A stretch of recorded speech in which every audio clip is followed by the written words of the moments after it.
Question to AI: is God a democrat and a dictator at the same time?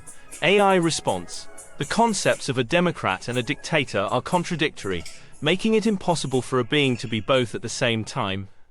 A democrat, as a political concept, describes a ruler whose power is derived from the people and who governs according to the collective will. A dictator, by contrast, is an absolute ruler with unrestricted power, whose authority is not subject to the people's will. The question of whether God is a democrat or a dictator is a theological debate with contrasting views. Many theological arguments characterize God as an absolute monarch rather than a democrat.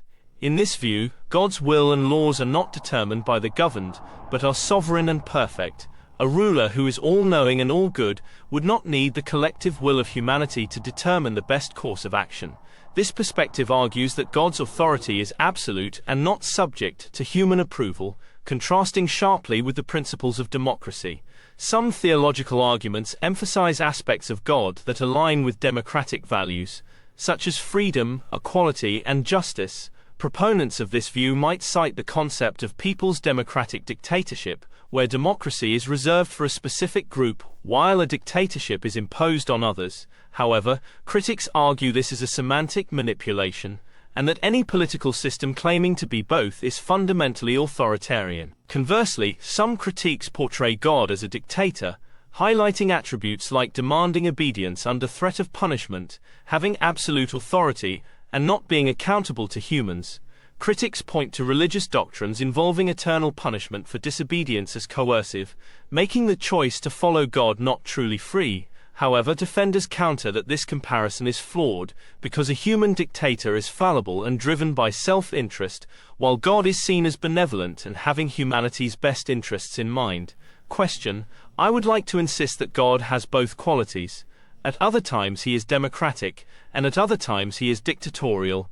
There are instances in the Bible where he imposes his will on leaders, and at other times he is tolerant of the actions of his chosen leaders, even though they may not be originally in tune with his original plan as God. AI response: while your observation that the God of the Bible appears to exhibit both dictatorial and tolerant behaviors is astute, describing these actions with human political labels like democrat and dictator is not theologically accurate.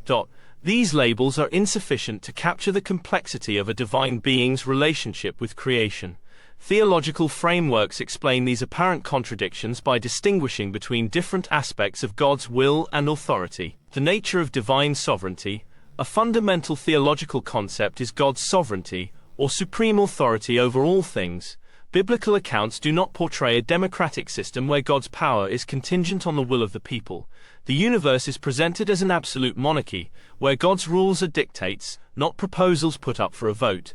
However, unlike a human tyrant, God's perfect and righteous nature means his rule is believed to be ultimately benevolent, not self-serving. This framing views God not as a capricious ruler, but as a just sovereign whose actions are always aligned with a greater, often mysterious purpose. Different types of divine will. Theology distinguishes between different types of divine will to explain why some events align with God's perfect plan while others do not. Perfect will. This refers to God's ultimate desire for a perfect state of affairs. In this sense, God does not desire sin, suffering, or rebellion. Permissive will. This describes God's act of allowing or permitting human beings to use their free will, even when the resulting choices are contrary to his perfect will. This allowance does not diminish his sovereignty but shows respect for the free will he has granted humanity. Sovereign decree or antecedent will.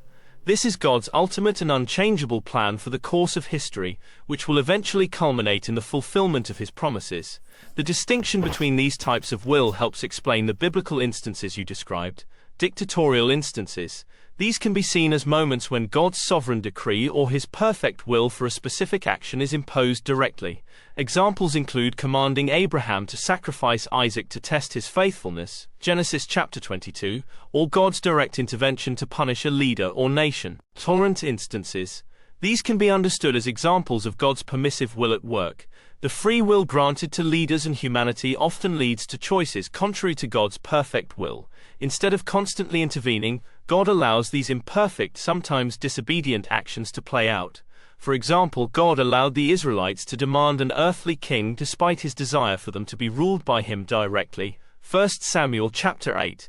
The purpose of human free will. The biblical narrative places great emphasis on humanity's free will, the ability to choose whether or not to obey God.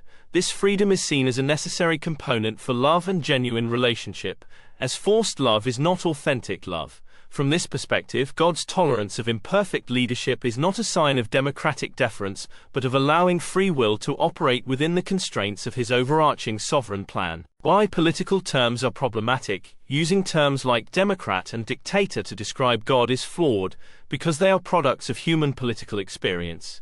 God is not dictatorial in a negative sense. Unlike human dictators who operate out of self-interest, God's rule is understood by believers as benevolent and grounded in perfect righteousness. God is not democratic. His perfect will is not subject to a majority vote. God does not need to be advised or elected. His wisdom and authority are supreme. God's nature does not change. The perception of God's actions as alternating between two human political styles is an oversimplification. Theologically, God's character is consistent, but his actions vary based on his engagement with free-willed creatures within his larger divine purpose. Question. The response to my questions is totally satisfactory and enlightened. It is informed by biblical understanding, sensitivity, appreciation, and interpretation of God's relationship to his creatures. I am totally comfortable with the view presented here. AI's appreciation of feedback received. It is good to know that the response was helpful and provided a satisfactory perspective on this complex theological topic.